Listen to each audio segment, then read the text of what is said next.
Hello, everybody. My name is Neelam Koshia, and I am going to talk to you about Model Context Protocol or MCP in this session today. So, the agenda that I have for you today is the origin of MCP and what problem it's trying to solve, an overview of its components, what really goes on, implementation, and this is implementation of client as well as server, and what's really happening in the industry. And we will wrap it up with what's coming up next. So let's talk about what is MCP. So let's answer the first question, which is what? So MCP is an open standard which was introduced by Anthropic in November of 2024. So if you look back, it is essentially been around only for 7-8 months, but you can see it has been the talk of the town already. Now, the goal of this open standard is to standardize how AI applications connect with external tools, data sources, and systems. Now, specifically AI agents, if you look at an AI agent, it has an LLM, but it's the beauty of an agent are the tools. So it integrates with a lot of different tools. For example, before MCP, you have an LLM, and if it has to talk to Slack, Google Drive, or GitHub, you have to create unique APIs, have unique authentication for each of these APIs, manage the structure of the API, the input, the output, parse it, make it work around things like enumeration, etc. And it could mean a lot of complex integration logic and a lot of different integration based on the different types of tools or system that the LLM has to connect. Now, after the MCP, what's really happening is you have a unified API, a common way of integrating with these different systems. And the way you can think about it is essentially a USB for AI integration. So before the standards like USB, connecting peripherals required a mess of different ports and custom drivers. Similarly, integrating AI applications with external tools and system is and was a M multiplied by N problem. Now, if you have M different AI applications and N different tools and systems that you want to connect, you might have to do M into N different integrations. So, for example, if you have 10 different applications and 10 different tools that you have to integrate with or systems that you have to integrate with, that means you have to build 100 different integrations, which is a lot. Whereas when you look at MCP, what it's doing is it is trying to avoid those duplicated effort, this inconsistent implementation when you integrate. And MCP aims to simplify this by creating a common API and transforming this into a M plus N problem. And the tool creator would end up building the N number of MCP servers, while the application developer will build in the M number of MCP clients.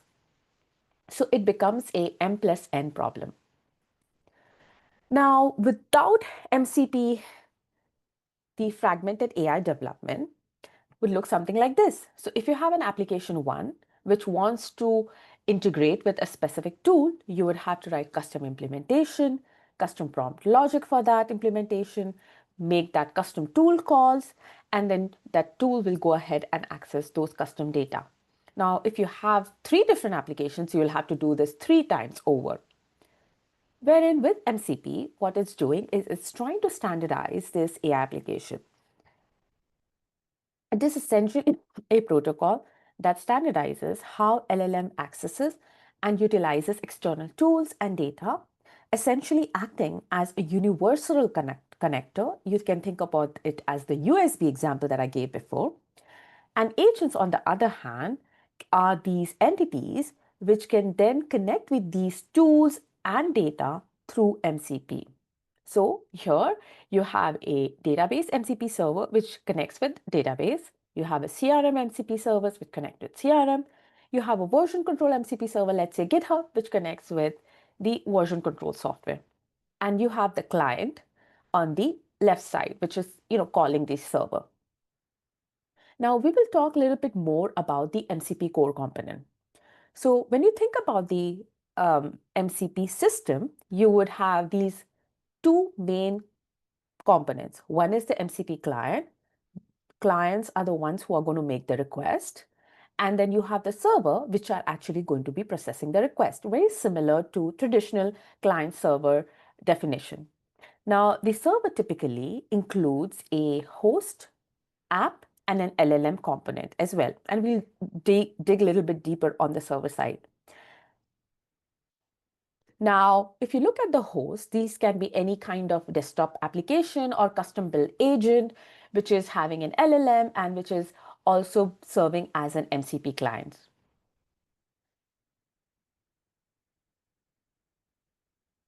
Now, next I'm going to talk about is the protocol layer. So the protocol handles the structure of the message. Here is an example of a tool called getWeather.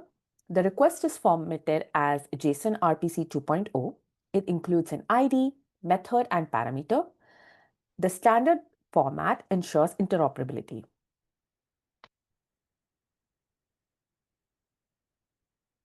Now, the transport layer handles both messages that are physically transmitted, its communication channel between the client and the server, and MCP supports multiple transport layer. So it has the standard IO and streamable HTTP and SSE, which is being deprecated. So we'll focus more on the standard IO and the streamable HTTP.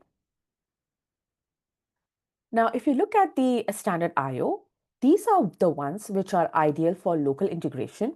And for simple implementation, for example, if you use some kind of a CLI tool or a shell script wherein you're going to connect with an MCP server, and it is using communication through standard input and standard output stream. And the one which is more useful for production grade implementation, wherein you need stateful and stateless sessions, is the streamable HTTP. It is an HTTP post for client to server communication.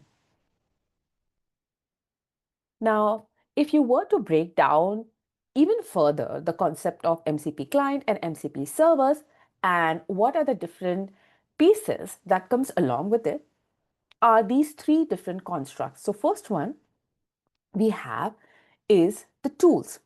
So tools are the functions that the LLM can call to perform specific actions. For example, a weather API, or looking up the database, or updating the customer profile, or looking up the order, creating orders.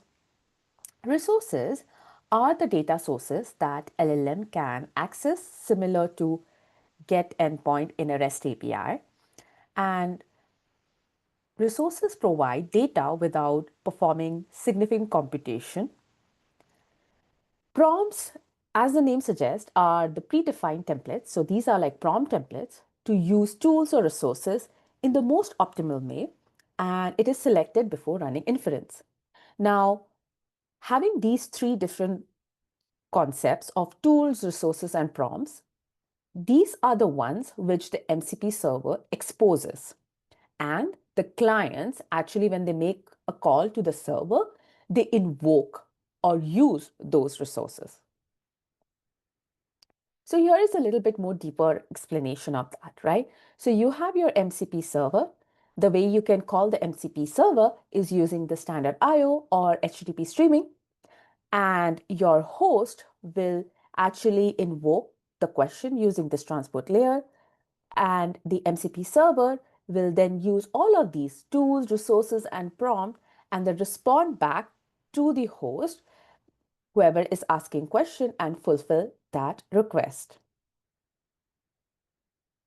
Now, looking at the complete picture, you can see here, we have the user interacting with the MCP client, the client which connects to an MCP server, the server interfaces with the data sources, API, and LLMs.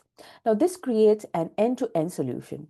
Now, each component has specific responsibility. The requester handles the authentication and request generation. Agentic LLM application manages the workflows and tool calling, and then the context server interfaces with the databases and the API. Now let's walk through a typical request response flow. So the user will submit a query. The host processes the query. MCP client requests available tools from the server. The server returns the tool definition. The client selects the appropriate tool and parameter. The server will process the request and return a response. And the client will integrate this response into the user experience. Now, this is a very standardized flow, but it is simplified flow as well because it simplifies the development and ensures consistency. Now, let's take a simple example of how you would build an MCP server. So when Anthropic announced the Model Context Protocol, they also put in this library, which is called as the fast MCP. And you can see this is simple Python code, wherein I'm importing the library. I'm defining the MCP server. Here, I'm defining the MCP server name weather. And then I am defining the tool, which is get forecast, as part of the server. And once I've defined the tool, I can essentially start a server on my local machine. Now, if I'm a client who wants to call that server, again, what we would do is we would import the client session from the MCP library. You would add in the details about the initialization. You would do the tool discovery. And note that I'm using the standard IO transport, which is good for local development, as I said, and it uses standard input and standard output. And after initialization and tool discovery, you can do the LLM integration, and then you would invoke the tool and get the response. For example, tell me the weather in San Francisco, and the LLM will convert that query from a user to call get weather and pass in the location as San Francisco. Now let's talk a little bit about the implementation. So the way I'm breaking down the implementation is in two pieces. First, the MCP clients, and second, the MCP servers. So let's start off with the MCP clients. So I'm going to start off with the three popular open source library. I'm going to start off with Strands Agent Framework, or the Strands Agent SDK, or an agent which is built using the Strands SDK. Now, the folks who are not familiar with Strands, Strands Agent is an open source framework for building AI agents. There are three pieces of Strands Agent. So you have the model, the agent, and the tool. The model is the Strands Agent itself. The model, it is model agnostic. So basically, you can pick and choose whichever model provider you want. You can use Amazon's internal Bedrock, wherein you can pick a Llama model, an Anthropic Claude model, or even a fine-tuned model. Or you can use any model which is available as part of the LLM gateway, for example, Light LLM or Ollama, or third-party provider like Anthropic and OpenAI. Now, here is an example of how you define the model. Now, the second piece over here is the agent. So it provides the core orchestration logic and lot of inbuilt tools, as well as flexibility for you to define custom tools. So here is an example of a built-in tool. So built-in tool has foundational tools like reading a file, writing a file, editing. And then here is an example of a custom tool wherein I am written a tool in simple Python Python code, for example, here, which says the weather forecasts tool. And then the third one over here that I have is the MCP tool. Again, just 3 lines of code. You import the necessary libraries, and then you provide the details as to which MCP server you want this agent to use as a tool. For example, here I'm using the AWS Labs Cost Explorer MCP server. Now let's take a practical example of this. Let's say you are a startup company and you want to build a startup advisor agent to do your market research and come up with a campaign idea. and write effective campaign copy. So the example that I have over here is I'm building a multi-agent orchestration using strands. I have the startup agent, which acts as a supervisor as well. And I have sub-agents like the market research agent and the writer agent in this solution. Now, the solution is available on GitHub, and all of these links will be at the end of this presentation. So I will just talk you through the this code wherein I am using the Perplexity's MCP server. Instead of me going browsing the web and doing research and creating insights based on that so that I can feed it to my market researcher agent, I am simplifying it by just calling Perplexity's MCP servers, not Perplexity's APIs, but MCP servers. So I don't have to worry about integration and I can pass in the question and just get the response without having to worry about the API integration. So here is a line of code. Again, I just do simple import. I define the MCP server configuration and pass in the API key for Perplexity and then pass in the prompt. So here the prompt is conduct thorough analysis of the products and competitors, providing detailed insights to guide the marketing strategies. As the lead marketing analyst at a digital marketing firm, you specialize in understanding markets for new products and services, and you can do web search to gather more information.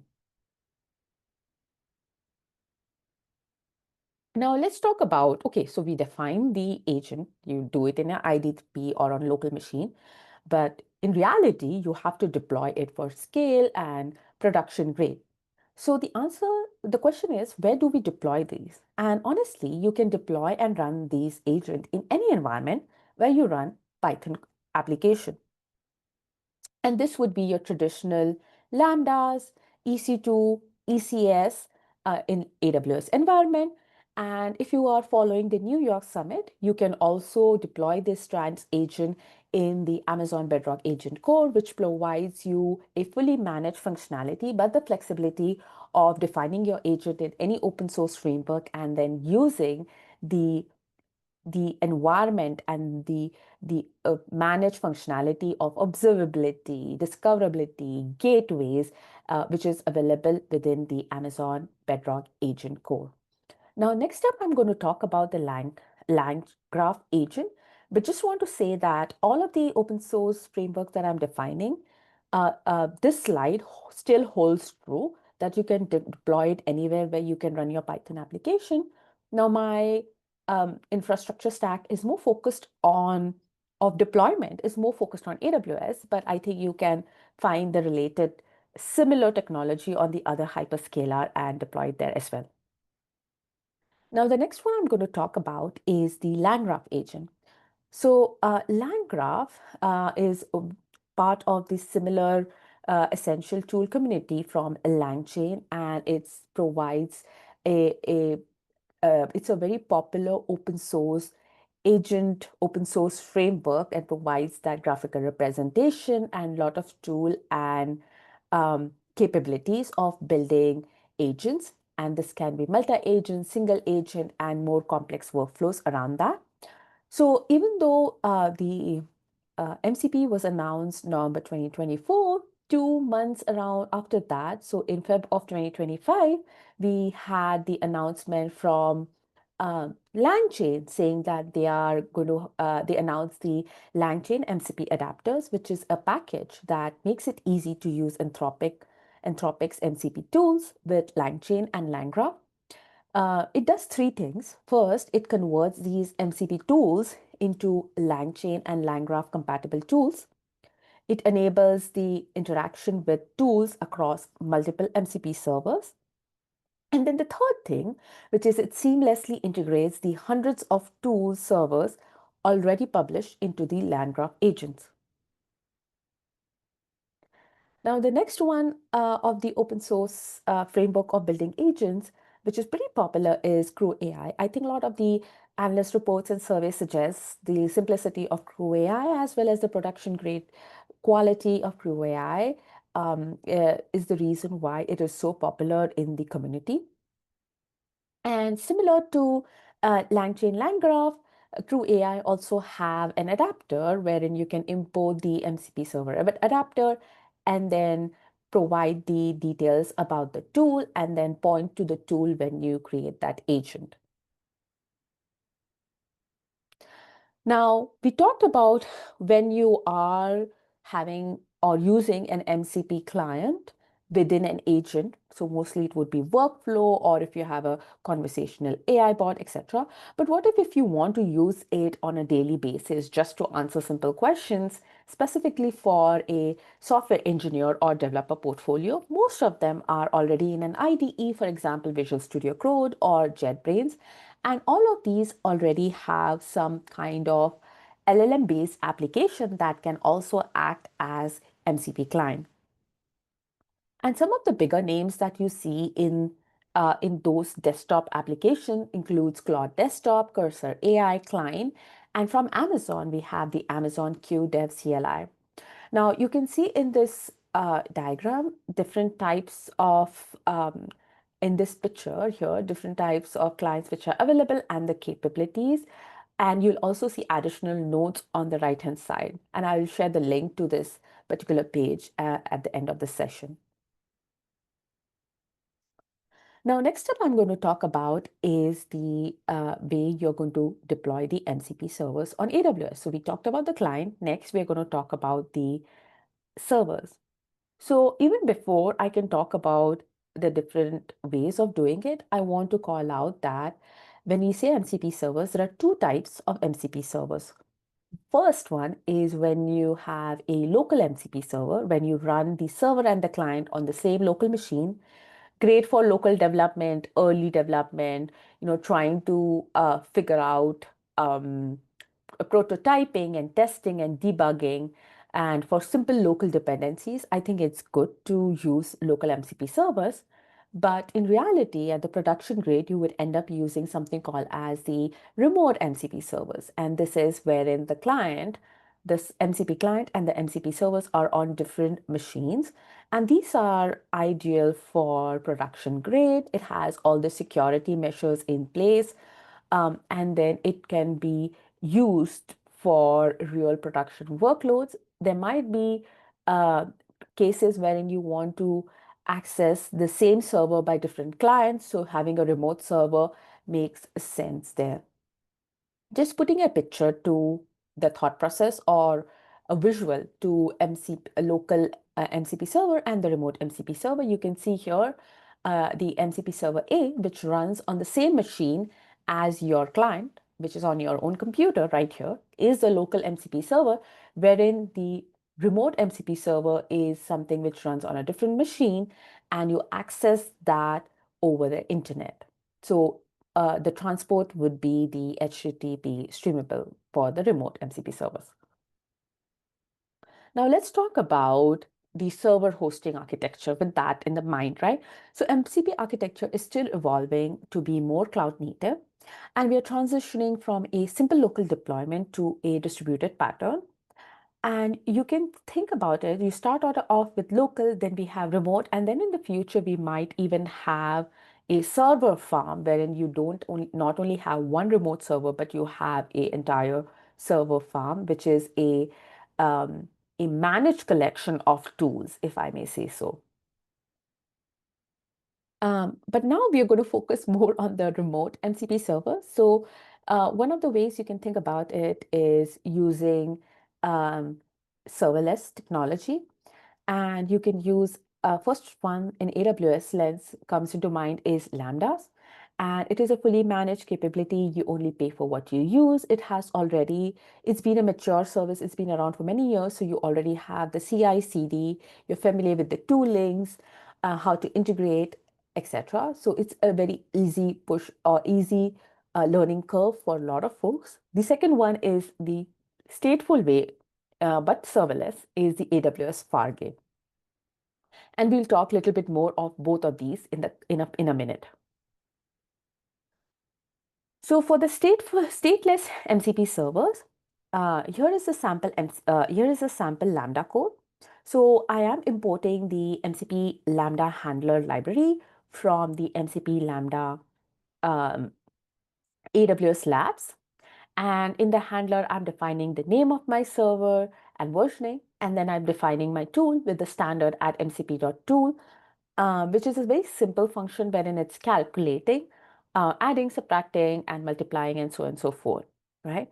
And I am interfacing this or hosting this MCP servers for the rest of the world who can access it via a API gateway, and which is having an HTTP endpoint. Now, if I were to call this MCP server, which you can see on my right-hand side here, it is uh, a tool called as the MCP Inspector, which is again an open source tool. You can run it locally. You can think about it as a postman, but it gives you a little bit more visibility into the different aspects. For example, you have the transport layer, you have the URL which you're invoking, the request that you send, where I'm just trying to list all the tools, and then the response. And on the left side of this picture, you can see other details like the timeout, the total time it took, the proxy address, and much more, like authentication details. So we took take a look at the stateless server. I think it's great for simplistic use cases where you don't have to worry about the state. But in reality, a lot of the conversational apps that we have, which are agentic, requires the conversational history, and there might be a lot of back and forth going on there. And in that case, one of the main important thing to manage the state is using the session ID. So in this picture, you see on the left side, you have an MCP client, you have a farm or lot of Fargate instances or tasks, as we call it, in a MCP server hosted in the MCP server ECS cluster right here. And it is fronted with a application load balancer. So this application load balancer will have the sticky session enable.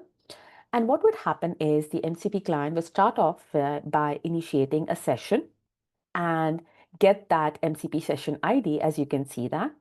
And in the next call, when the conversation proceeds, you can see that you're passing the same session ID to the MCP server. So the MCP servers has the session details, the context, and the history so that it can serve the client's request accordingly. Now, the next piece that comes to mind is the authentication or authorization flow. So typically, if you have an MCP client and servers, the authentication happens using some kind of a token. Now, if you send an MCP request without a token or an invalid token, you would get a 401 unauthorized error.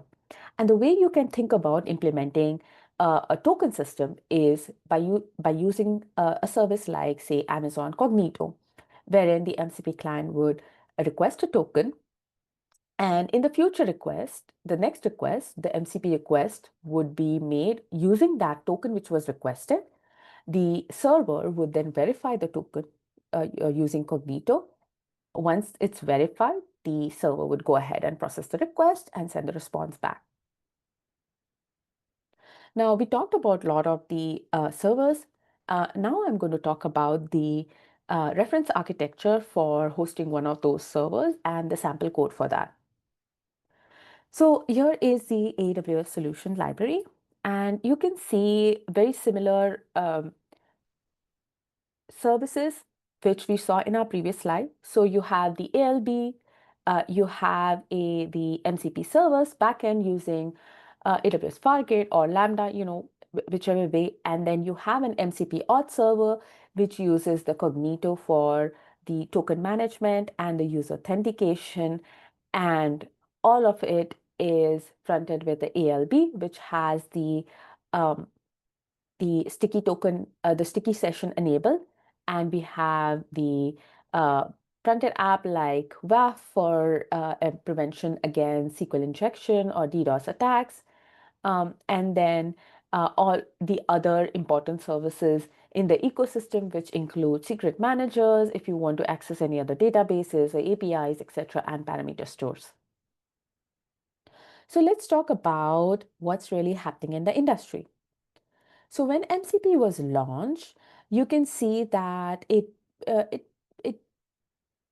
became popular pretty quickly. So, if one of the indicator for a lot of the open source technology is how many stars they have in the GitHub, and you can see when it started off, in within few weeks, honestly, it came around 15K stars, but within a very, very short, like 4 months of time, it overtook all the popular libraries that are available in open source, including Crew AI, LangChain, OpenAI, and so on and so forth. So within 4 months, it was able to overtake it very, very quickly within less than 3 months. So that's one of the indicator. But what is everybody doing? Like, is it really production ready? Are companies investing in it? I would think so, yes.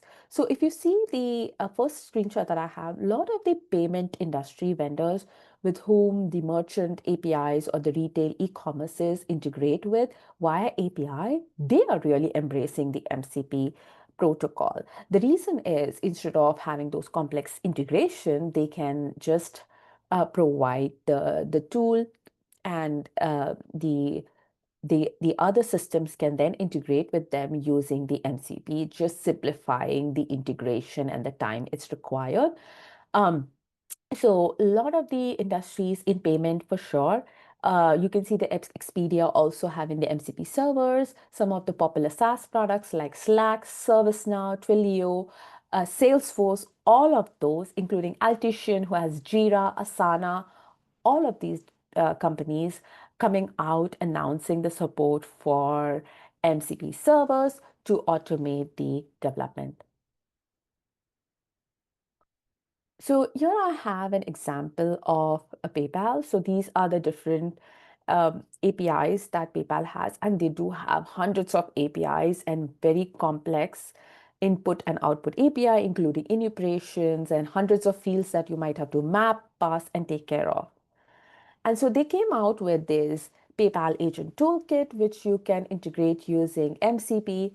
And these are the simple lines of code that you have to write to integrate it within your application. And here are the code if you want to call their remote server directly within your agentic AI application. Now, let's say that you have a lot of different, you're running the MCP client and host on your local machine, and you have a lot of different MCP servers running. Do you think your clients, especially example here over here is Amazon Q, which is one of the LLM CLI app that enabled a CLI app, which can act as an MCP server? Is it intelligent enough to differentiate between the different tools? I would think so. For example, over here, I asked it a question, tell me about my subscription. And it was able to understand that this information that I asked for, it didn't had enough details about it. For example, it asked me, which type of subscription are you referring to? Are you referring to AWS, Stripe, PayPal, or some other subscription? And to showcase an example of the local MCP, I'm going to show a live demo of a real agent toolkit, which is the PayPal agent toolkit, and how it integrates using the MCP protocol. Hello. Today we are going to see how you can use Amazon Q Dev CLI to connect with PayPal Agent Toolkit. So PayPal just released this Agent Toolkit, and one of the mechanism via which you can connect to this particular toolkit is via MCP, also known as the Model Context Protocol.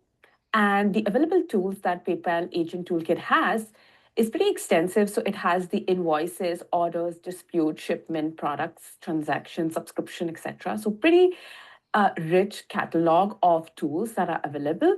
What we're going to do is we are going to leverage QDev CLI and call this specific host your MCP server and call this specific toolkit. So first up, what you will have to do is you will have to create a PayPal developer account and have the credentials.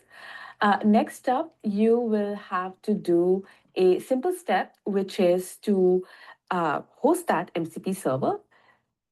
And here's a simple step wherein you pass in your credential and you provide the details like environment, etc. And you would say all toolkit all. So while this is running, I'm going to open up my different browser where we will be using the Q chat feature or the QCLI feature to call that MCP server. So it's pretty simple. You just activate it using QChat, and then you can see the PayPal MCP server is available to it. And you can ask it, what are the PayPal tools?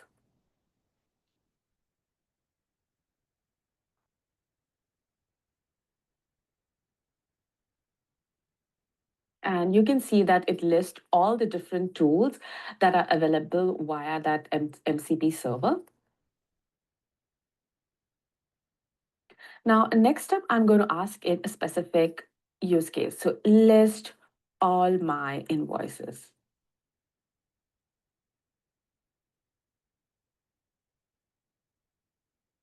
And you can note, you can see that it is able to figure out which tool, specific tool to use, but it's asking us to confirm if we can let CLI call this API on our behalf. And so I'm going to say trust, as in T. And you can see all the summary of all the PayPal invoices that are aligned to my specific account. Now, I can also, in addition to reading, I can also generate a new invoice or an order. So I can say, create a new order.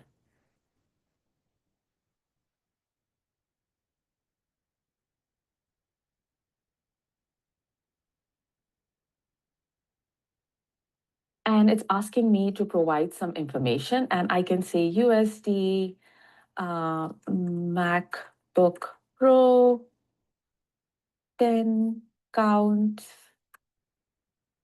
2000 $2,000.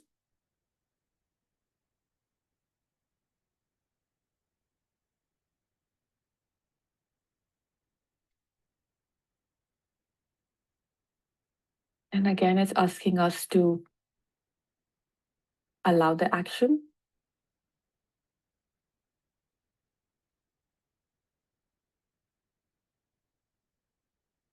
And you can see that it's able to create the order, provide the order details, etc.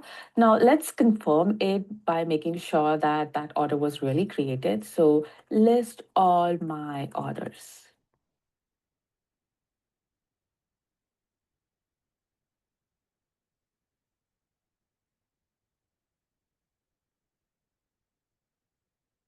So seems like there is no API for list all my orders, but it is providing an alternative route saying you can check the status of the order or check a different, so maybe get order details.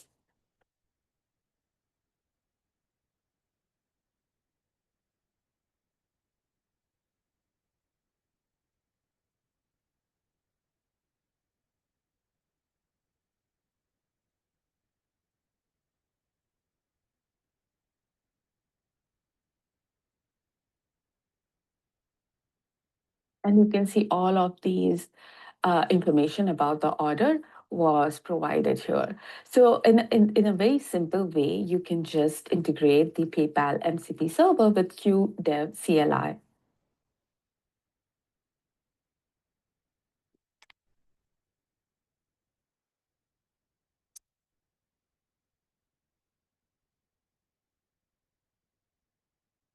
Okay, so next up, I'm going to talk about the key threats and mitigation on the MCP security side. So there are different sophisticated attacks when it comes to MCP, and of course, there are mitigation theories. So first one I'm going to talk about is the confused deputy attack. This happens when the MCP proxy server uses a static OAuth client ID to talk to the third-party API. And the way you can mitigate this is by enforcing a fresh user consent per client and not using, even when you're using a static client ID. The other one that we see is the token pass-through, wherein you this particular pattern is kind of a dangerous anti-pattern where the MCP server forwards the token it didn't validate. And this can bypass security controls and confuse logs and audits. And the way you can mitigate it is by having the MCP server to accept and forward tokens issued explicitly to them. And then the other one that I had over here is the session hijacking, wherein you're guessing or stealing session IDs, which can lead to event injection or unauthorized access. And the way you can do this is to have a strong cryptographically secure session IDs and manage and bind those session IDs throughout the session. Here are some of the major changes that has been announced. Again, it's an open source and an open community driven project. But the key ones that I would want to call out is the support for the OAuth resource server, which introduces the protected resource metadata link with authorization servers and some of the other security-based updates that have been made recently. Here is the roadmap, and one of the key ones that I would call out, which is on for the MCP, is having that registry, which is the certified vetted registry of all of the MCP servers. Right now, the registry is all spread across in different places, but having a way for it to have a registry and a discoverability and metadata around that, or certification maybe, I think that would be great. And then the other one is having those agent graphs and interactive workflows. So thank you, everybody. And here is the resource link. It goes directly to my GitHub, and I keep updating this page as we go further. Thank you so much for your time, and please feel free to comment if you have any questions on the comment box, and looking forward to connecting with you. Thank you.